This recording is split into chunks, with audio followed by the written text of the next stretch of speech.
Hello everyone. आज का हमारा टॉपिक है ब्लूम टैक्सोनॉमी। ये जो टॉपिक है ये बहुत ही इम्पॉर्टेंट टॉपिक है।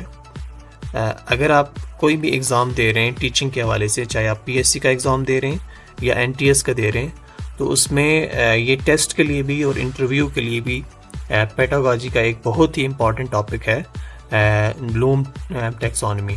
और ये जो बेंजामिन ब्लूम जो है उसने जो थ्योरी दी थी, आज तक वो जो थ्योरी है हमारे जो है एजुकेशन में यूटिलाइज हो रही है। इसलिए ये बहुत ही इम्पॉर्टेंट है, आपने अच्छे से इस वीडियो को देखना है ताकि आपकी अंडरस्टैंडिंग हो जाए। ब्लूम टैक्सोनॉमी कहते हैं, क्लासिफिकेशन को कहते हैं, दर्जा बंदी को कहते हैं।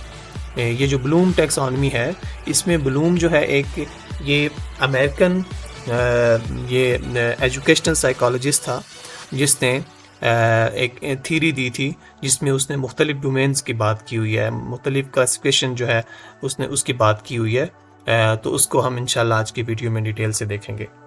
बेसिकली ये 1949 से लेके 1953 तक कई ऐसी मीटिंग्स हुई, कई ऐसी डिस्कशन हुई जिसके बाद जो नसाब और इम्तहानात के मतलब उस हादसा के दरमियान जो रवाबत को बेहतर बनाने के लिए एक नज़रिया पेश किया गया था। और वो जो नज़रिया था उसी नज़रिए को बाद में नाम जो है वो ब्लूम टैक्सोनॉमी दिया गया। और ये जो है 1956 में ये डेवलप होता है, ये नज़रिया फर्स्ट टाइम जो ब्लूम टैक्सोनॉमी है। और इसमें तीन जो इम्पॉर्टेंट लोग हैं जिन्होंने बहुत ज़्यादा इस पे वर्क किया। एक तो ये बेंजामिन ब्लूम खुद था, और उसके साथ एक डेविड क्रॉथवेल और अनीटा हार्लो, ये तीन नाम ऐसे हैं जो आपको बाद में भी देखने को मिलेंगे जिन्होंने मुख्तलिफ़ किस्म की डोमेन्स पे काम किया। अब ब्लूम जो है इसने कॉग्निटिव डोमेन पे काम किया, इसकी जो मेन डोमेन्स हैं आगे चल के हम देखते हैं। और जो डेविड क्रॉथवेल था उसने इफेक्टिव डोमेन पे काम किया, और जो अनीता हार्लो है उसने जो साइकोमोटर डोमेन है उस पे काम किया। सबसे पहले हम इसको देखते हैं कि बेंजामिन जो ब्लूम था वो कौन था। जो बेंजामिन ब्लूम है ये एक अमेरिकन एजुकेशनल साइकोलॉजिस्ट है जो 21 फरवरी 1913 को पैदा होता है और 13 सितंबर 1999 में इसकी डेथ हो जाती है। And he was an American educational psychologist who made contributions to the classification of educational objectives and to the theory of the mastery learning. इसने क्योंकि हमारा वो दूसरा टॉपिक तो नहीं है, हम आज इसकी क्लासिफिकेशन को देखेंगे। जो इसकी टैक्सोनॉमी है उसको हम डिटेल से डिस्कस करेंगे। इसने और भी बहुत सारा काम किया हुआ है, लेकिन हम आज इसका जो वर्क है, जो टैक्सोनॉमी है, जो इसकी डोमेन्स हैं, हम उसको इंशाल्लाह आज की वीडियो में डिटेल से डिस्कस करते हैं। ब्लूम टैक्सोनॉमी क्या है? Bloom taxonomy was created in 1948 by psychologist Benjamin Bloom and several colleagues। इसके साथ जैसे मैंने अभी दो नाम लिए और भी इसके साथ कोलीग्स थे जिन्होंने मिल के ये जो थ्योरी थी उसको क्रिएट किया था। And it was originally developed in 1956 as a method of classifying educational goals for student performance evaluation। जो स्टूडेंट्स की परफॉर्मेंस की एवल्यूएशन थी उसके लिए ये जो थ्योरी है ये डेवलप होती है।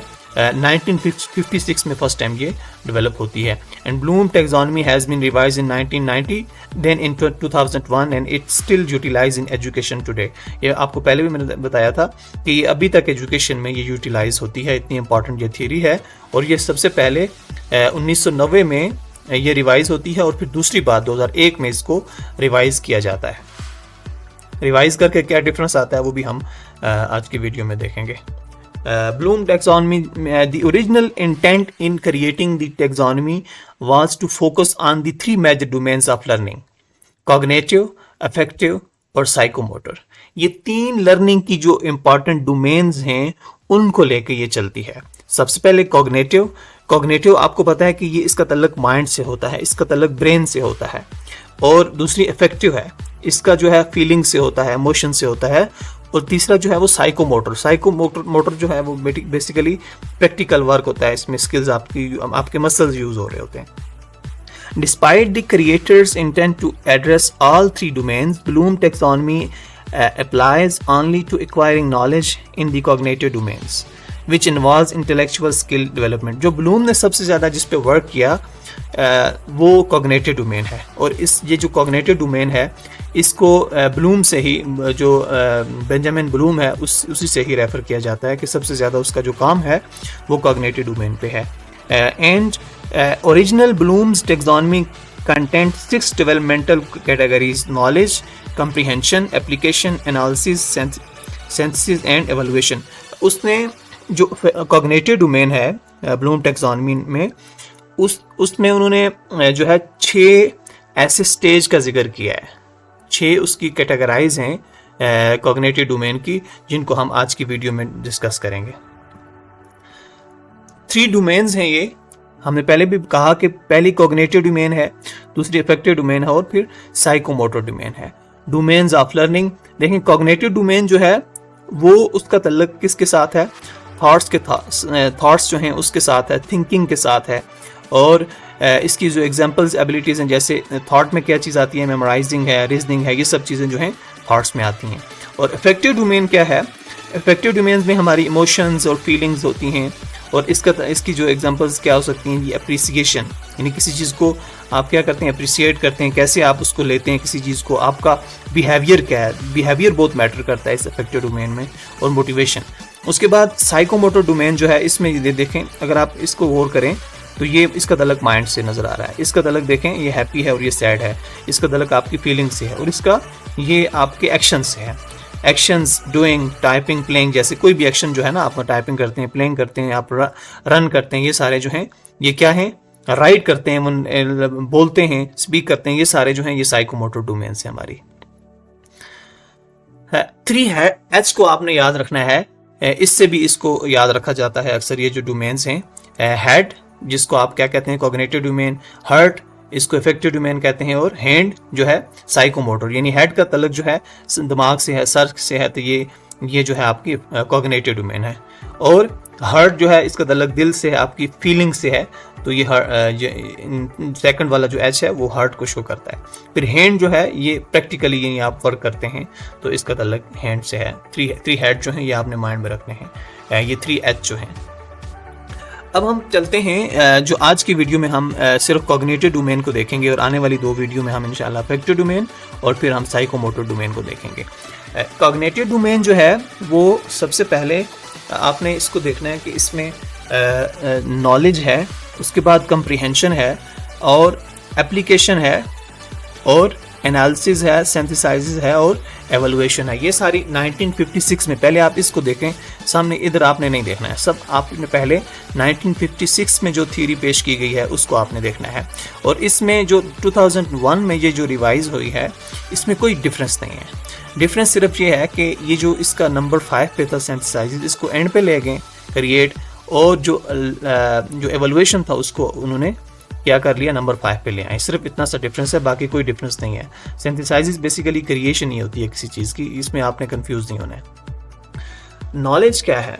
ये पहला स्टेज है कॉग्निटिव डोमेन में, यानी जिसमें आप सिर्फ आपके पास किसी चीज़ का इल्म होता है, आपको सिर्फ मालूमात होती हैं, बाकी कुछ भी उसके साथ अंडरस्टैंडिंग नहीं होती है, एप्लीकेशन नहीं होती है। जैसे आपसे किसी बच्चे से आप क्वेश्चन करते हैं कि जो जंग आज़ादी है वो कब होती है, कब हुई थी, तो आपको सिंपल वो बच्चा कहता है कि 1857 में जंग आज़ादी हुई थी। ये जस्ट उसका नॉलेज है, वो बाकी कुछ नहीं बताता कि जंग आज़ादी जो है उसके क्या मरकात थे, क्या असबाब थे, कुछ भी उसको नहीं पता है। सिर्फ आपको वो आंसर कर रहा है कि जो जंग आज़ादी है वो 1857 में हुई है, तो ये नॉलेज है।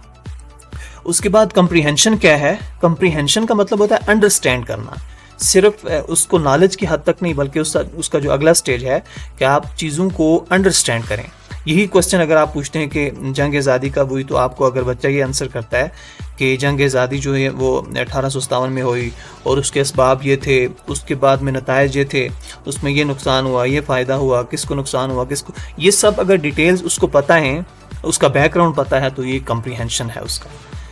उसके बाद एप्लीकेशन है। एप्लीकेशन ये है कि आप अप्लाई करना, यानी चीज़ों को अप्लाई करना। आपके पास जो नॉलेज है, आपके पास जो अंडरस्टैंडिंग है, तो आप उनको अगर आप अप्लाई करते हैं, आप उनको अपनी प्रैक्टिकल लाइफ में जब अप्लाई करते हैं, तो उसको हम एप्लीकेशन कहते हैं। जैसे अगर एक इंसान है वो एजुकेशन फील्ड में है, एजुकेशन लेता है और अपनी करेक्टर बिल्डिंग करता है, और बाद में जब जाके वो अपने मसाइल को हल करता है, फैसला साजी करता है, किसी भी जो है वो मीटिंग्स में वो शामिल होता है, वहाँ पे जाके वो फैसला साजी करता है, तो वो क्या है, वो बेसिकली एप्लीकेशन है। जो उसका नॉलेज है, उस नॉलेज का क्या है, वो एप्लीकेशन है। तो ये एप्लीकेशन है, जब आप चीज़ों का इल्म हो, आपको अंडरस्टैंडिंग हो, और जब आप उनको अप्लाई करें मुख्तलिफ चीज़ों में, फैसला साजी में या किसी और चीज़ में, तो वो एप्लीकेशन है। उसके बाद एनालिसिस क्या है? एनालिसिस है चीज़ों को एनालाइज करना। एनालाइज क्या है? सपोज आप अगर सेल फोन आपने लेना है, तो आप सेल फोन लेते हुए बहुत सारी चीज़ें एनालाइज करते हैं।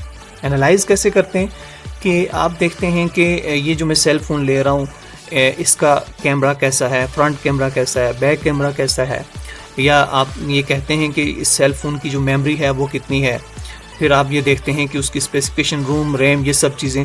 अब सब चीज़ों को आप जब देख रहे होते हैं, एनालाइज कर रहे होते हैं, फिर एक फ़ोन का देखते हैं, दूसरे फ़ोन का देखते हैं, तीसरे फ़ोन का देखते हैं, तो ये जो एनालाइज कर रहे होते हैं ना आप चीज़ों को, तो इसको आप एनालाइज कहते हैं। यानी जब आप मुख्तलिफ चीज़ों को की जांच करते हैं, जांच पड़ताल करते हैं, तो इसको आप क्या कहते हैं? इसको तज्जिया करना कहते हैं, या एनालाइज करना कहते हैं, एनालिसिस कहते हैं।